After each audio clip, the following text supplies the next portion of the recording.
Hey, everybody. Welcome to a brand new episode of La Vida Baseball Live. I'm Julie Alexandria here in San Diego with Jennifer Mercedes in New Jersey and Ozzie Guillén Jr. in Chicago.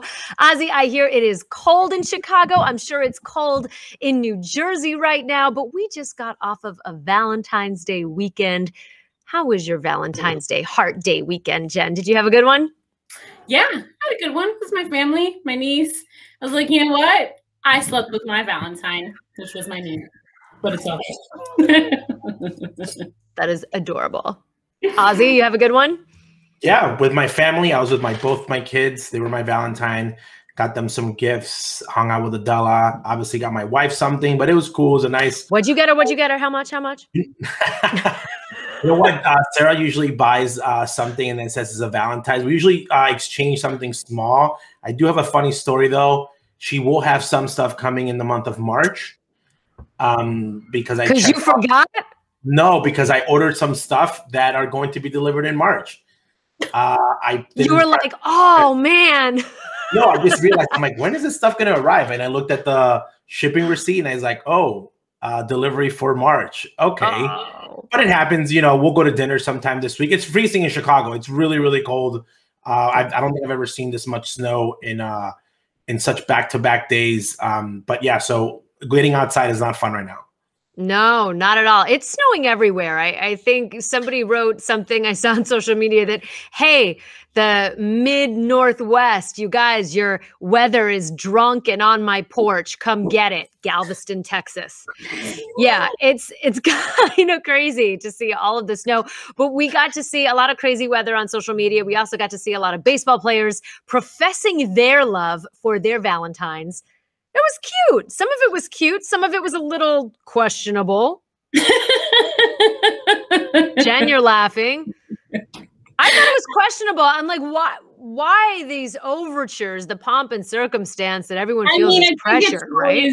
It's always funny when you never see the significant other throughout the entire year, and then you see them on Valentine's Day and birthdays and anniversaries. But like, other than that, I mean, I guess a lot of it's sometimes, you know, players say it's because, you know, privacy and they don't want their significant others being attacked on social media and, you know. La Vida had the best, I'm going to say this, La Vida, not because it's us, we had the best baseball Valentine's cards. The A-Rod, the Alex Cora. I actually shared mine with Moncada. They were really good. They were awesome. They were really good. They had a lot of thought to them. I liked them. I enjoyed reading every single one of them. You showed it to him? What did he think? Yeah, he said he laugh out loud and then said, I don't think my wife would appreciate the girl part. And then laugh out loud. Oh, if you have no idea what we're talking about, go back and check us out, our Twitter handle at La Vida Baseball, and you can see all of the wonderful mock-ups of Valentines, the Major League Valentines that we sent out to all of our followers. And also give us a follow if you aren't following us already on Facebook, on Instagram, and on Twitter, of course.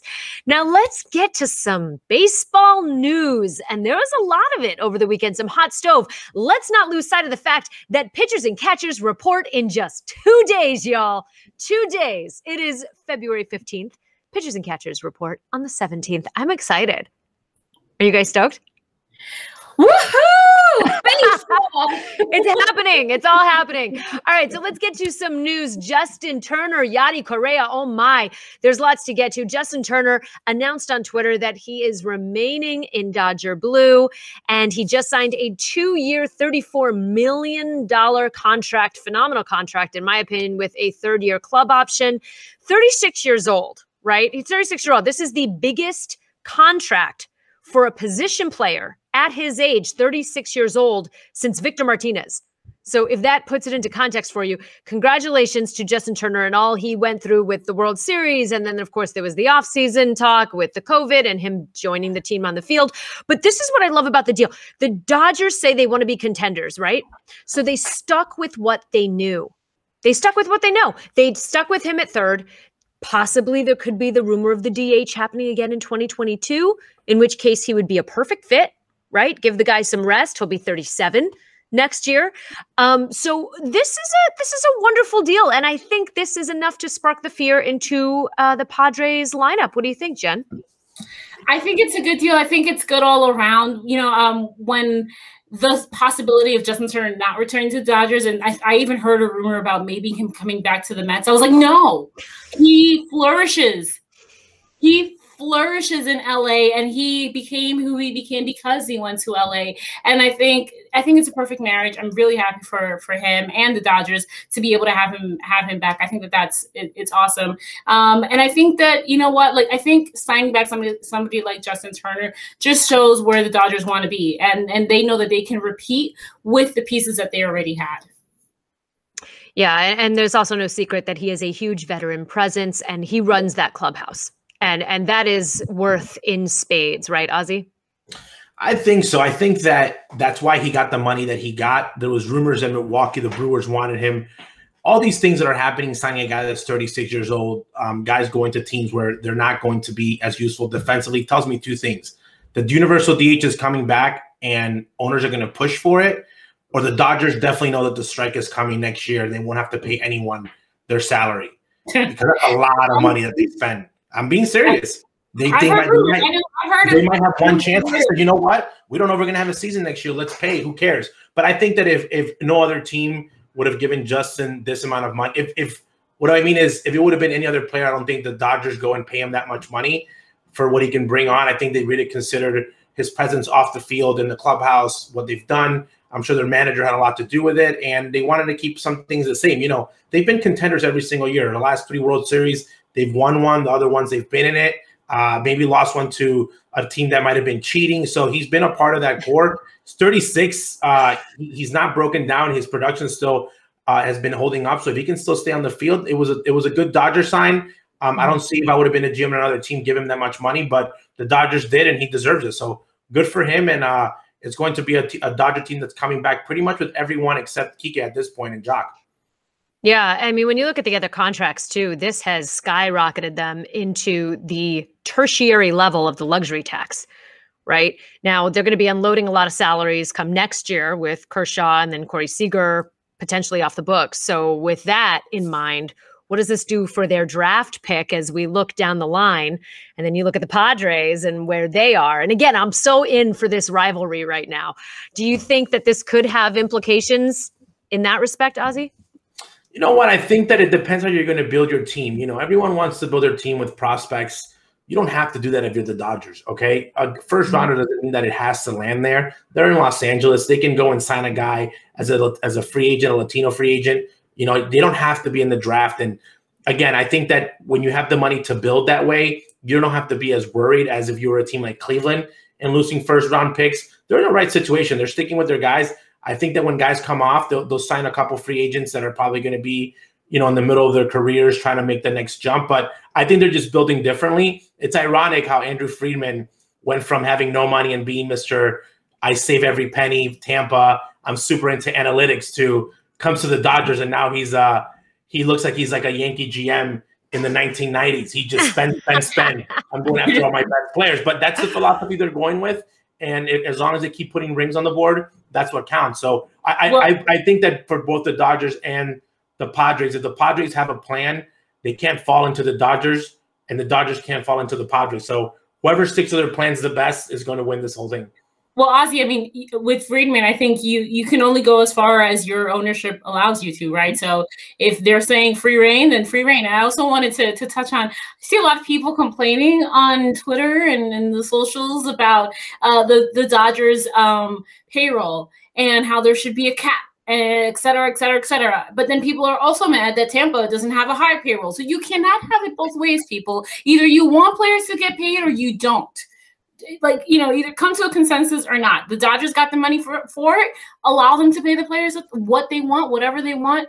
It is what it is, right? It is a business. And most players, I would argue, want to get paid millions. Well, Jen, I don't think people know how it works. The Dodgers are paying other teams because of how much money they're spending, okay? Yeah.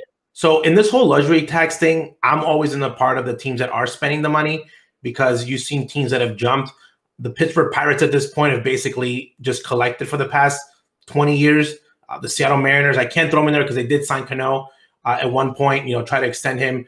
And there's guys that have tried to make moves that haven't really worked out. But the Pirates are a perfect example. They've never kept anyone. They basically have cashed a check from every single team in a revenue share. So you know what? The Dodgers, that's a decision they're making.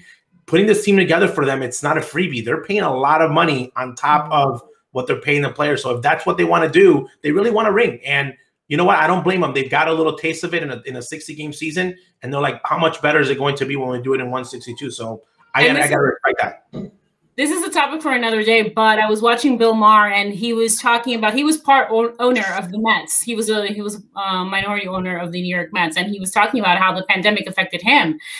He was writing checks for the team because there was not money coming in. So all of the minority owners were actually having to write checks, and he was having a little bit of a panic attack, not knowing when this was going to end and how things were gonna go. But I found that interesting as far as how this pandemic has affected minority owners and all of that. He ended up getting obviously his money back threefold, he said, once the team sold.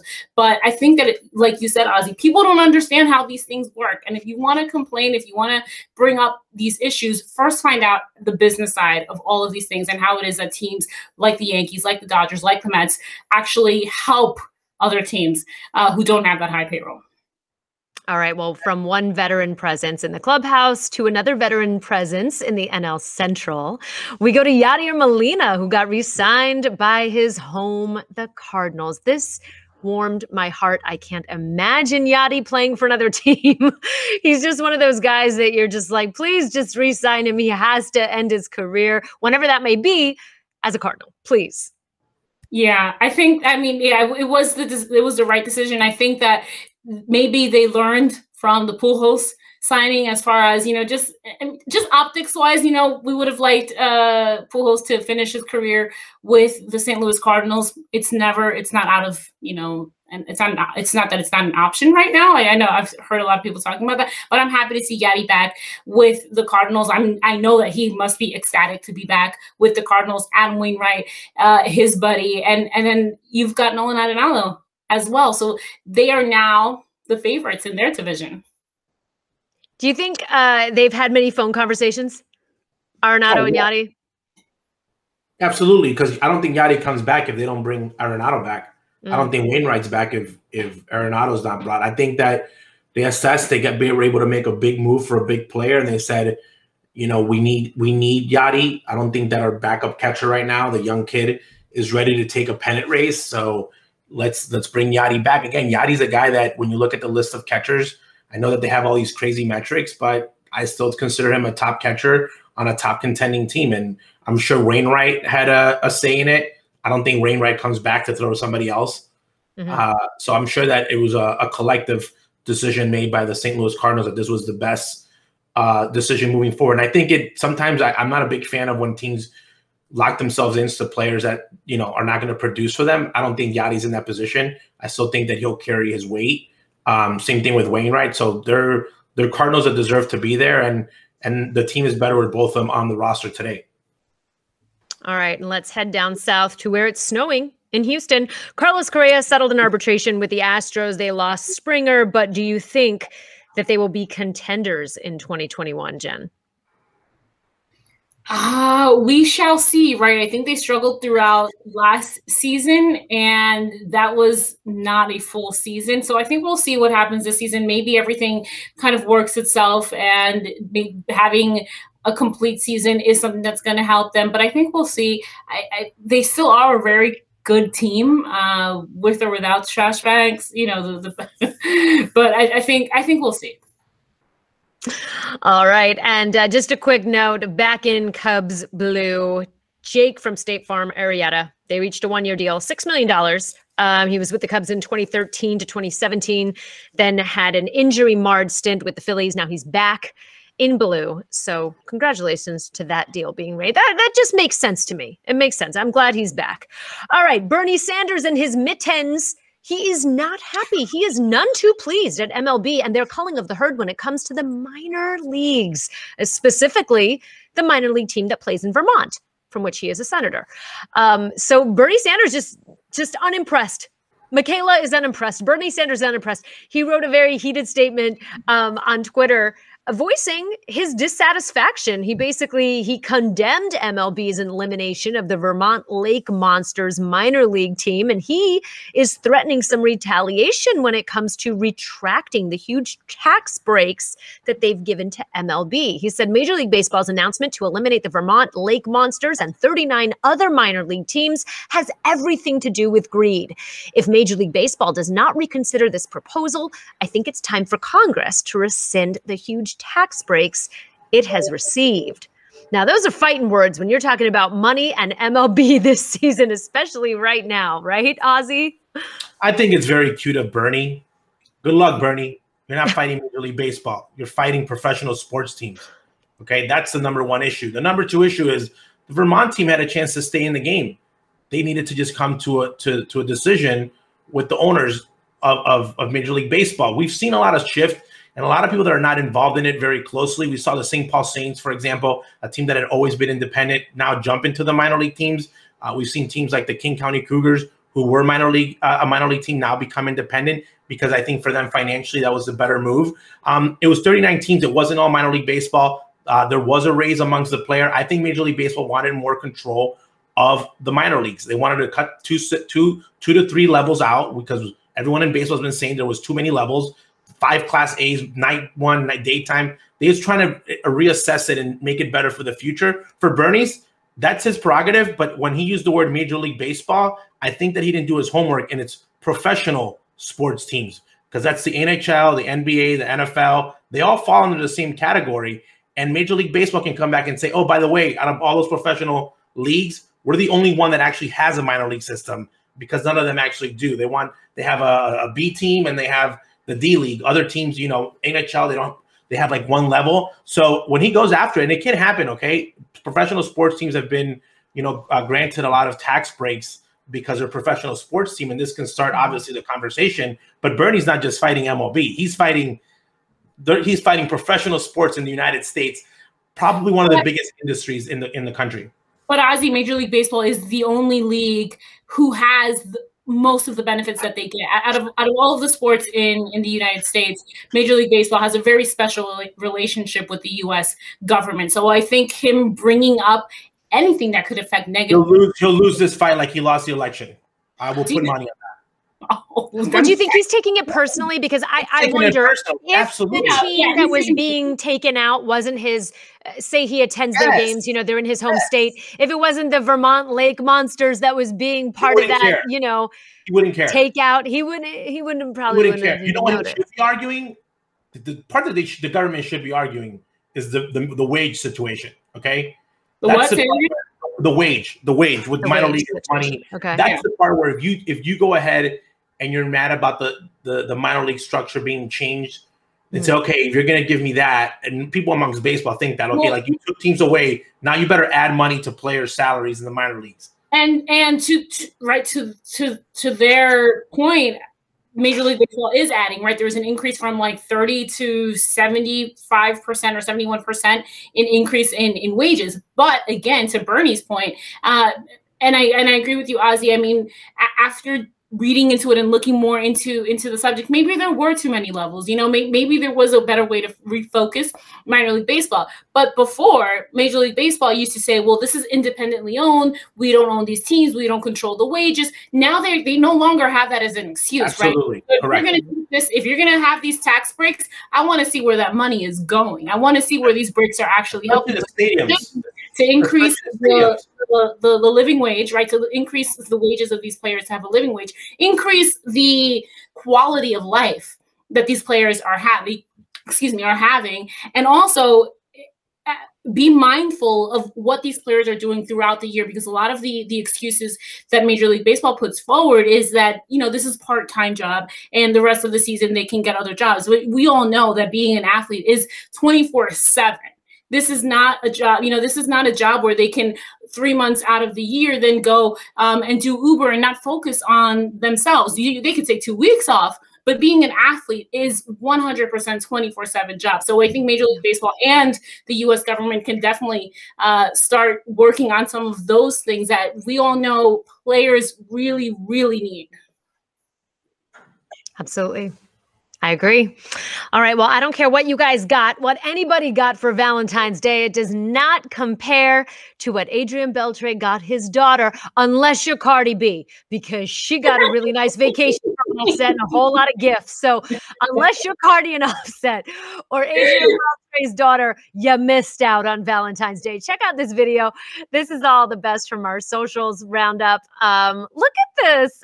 A brand new BMW. But you know what? That's what I'm expecting. If I'm Adrian Beltre's daughter, that's what I'm expecting. Like, Dad, thank you. I appreciate it. You're like the best dad ever, but I expect a really nice car. I love it because now good luck to whoever's going to date this young lady. I also just love his house. This is his home. I love that as probably the most underrated. Probably most underrated person, human being, baseball player to ever wear the uniform all around on how awesome he is. Where is this house? Where does he live? I'm thinking Texas. This looks like Texas to me. It's a beautiful home, right? Gorgeous. Like that entrance is just like total manifestation board. It's my dream board. I mean, I wish I could have seen from the back of the car. I want to know. It looks like an X3 or an X5. BMW X3, X5. That's just my guess. It could be an X6, but I couldn't see the back of the cab. Happy birthday. All right. LeBron James sends some love. He sent some LeBron 15s to Ken Griffey Jr., honoring him with a color scheme. Look at this.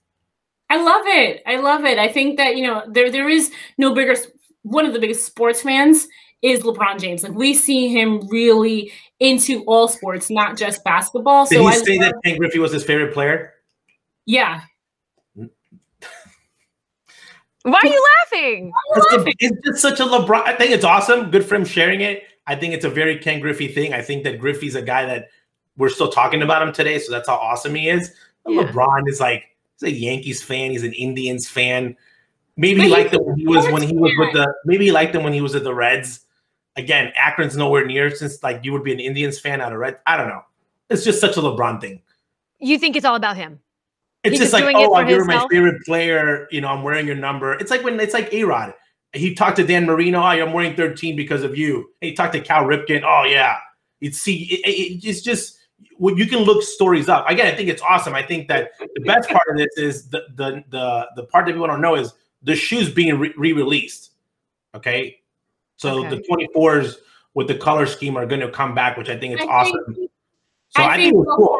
for LeBron with Ken Griffey, I mean, obviously I can't speak to him personally, but I think what part of it is that Ken Griffey Jr. was the first one of those first crossover stars, right? Like Michael Jordan, as far as that goes, like that superstardom in a sport where you predominantly see white players be the star of. And so Ken Griffey was, and as opposed to Michael Jordan, Ken Griffey was swagged out, right? Like, it was cool to be like Ken Griffey. I mean, and even though he got so much flack for being who he was, he always maintained that character, that style of play. And I think that he was a very relatable player to a lot of the young Black community, Black players coming up. So I think that's maybe why LeBron is doing, you know, that ode to him. I think possibly that's part of it. Listen, I'm here for it.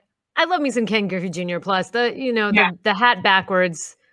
I still and the color scheme. I love it. I love the color scheme on the sneakers. So Mariners, baby, bringing it back. I think the LeBron though, again, he did. I think that people relate to him because again, I think that Ken Griffey Jr. was such a big athlete across the board. Mm-hmm. LeBron's 36. He's my age, so you know he saw Griffey playing throughout his career. Mm-hmm. So again. But again, typical LeBron. It's cool. I like it. It puts baseball, again, the reason I like it is it puts baseball on the map. A bunch of kids that had no idea who Ken Griffey Jr. was or what baseball was now know it because LBJ mentioned it. There you go. We're going to go with that, Ozzie. We're going to take that positive. All right, moving on, our last story of the day here. In honor of the Negro National League's 101st anniversary, the White Sox celebrated its flagship ball club, the Chicago American Giants, and the team's profound impact on baseball society and the Greater Chicago community by raising a flag at Guaranteed Rate Field. incredible. 101 years ago. Last year, we celebrated the 100 years of the Negro Leagues. But, you know, Jen, you were talking about this before the show today, that very rarely do we hear about call it the unsung heroes of the architects of the Negro Leagues. We hear about, you know, the white owners who invited players to come and play on their teams, or we hear about certain big names, but we really don't always hear about the men who structured this entire league. Yeah, I thought that what this video did, what the White Sox did with this video was really, really well done because of that. Because we don't ever hear about, like you said, Julie, the unsung heroes, these executives who were not offered the same opportunities that some of the players were offered once the league integrated. And then you had, you know, some of the people who really organized baseball. I mean, Major League Baseball took a lot from the Negro Leagues. Not only did it take the actual league and jobs and all that, but it took a lot of how they implemented, you know, the way that they worked. They brought that over into Major League Baseball, right? And never kind of gave the thanks. And so I was happy to see this video pay homage to those executives, to one of those executives. And I hope that they continue to do that. I think that we need to see more on Effa Manley and more on Ruby, who really founded the game. Why was it that they were successful? And then talk about, well, how did Major League Baseball and the integration hurt? Because they never really gave back to them. They took and took and took, which is the story of the African-American culture here, is, you know, take and take and take and never really give back. So I really appreciated this video. Well, it seems that it hasn't even been until recently that Major League Baseball has acknowledged the Negro Leagues and given them their due. You know, I mean, they have the museum, but it's, you know, every now and then we hear a little bit of something, but it's nice to have a sort of all-encompassing effort to bring attention, and attention must be paid here. It's a one-off, you know. I mean, Major League Baseball before, they would just do a bunch of little one-offs. I can talk for the Chicago White Sox. That logo is a logo that I'm not, you know, it's not new to me. You know, they've worn the uniforms year after year. I love that. For example, this commercial shows it led to Tim Anderson, okay? Mm-hmm. And it wasn't Tim flipping a stupid bat, okay? And none of that stupid highlight stuff that you need to be. It's putting Tim of what he is representing of what the Chicago White Sox mean, okay? The White Sox history goes deeper than just, you know, 100 years. It goes into the Negro Leagues and the neighborhood that the team plays in, where the team is located, who the current owner is. You know, Jerry Reinsdorf is, you know, a guy of Jewish descent, a minority. The general manager, Kenny Williams, is the longest running tenured executive who's African-American. Their first World Series manager is Ozzie Guillén, first Latino. So the White Sox have done a lot of things in that respect. And now their number one star is Tim Anderson, who I think right now is the face of baseball in Black baseball. And he's changing the game, the way that it's played in that community. So I think that storyline, when you're seeing it, the commercial, and Lawrence Holmes is one of the greatest voices in Chicago, it's explaining to everybody where we come from, all the way to Tim. What Tim Anderson is doing for baseball in the South Side, I think we're going to see in a couple of years from now. I think that's when we're going to be able to see the young Black players really coming into that minor league system and just playing ball, and maybe even, you know, being part of the organization in different aspects of the team. I think what Tim Anderson's doing, you know, he gets a lot of heat, he gets a lot of hate for playing the way that he plays, but it's because of that they are getting more attention and people are finding it way more fun to watch that team. Mm-hmm. Absolutely. Well, thank you so much for joining us this Monday on La Vida Baseball Live. We always love to have you. Leave your comments, your questions, anything you want to voice on any of our social media platforms, on Facebook, on Instagram, and on Twitter. And we will see you next week. For Jen and Ozzie, I'm Julie. Thanks so much for watching.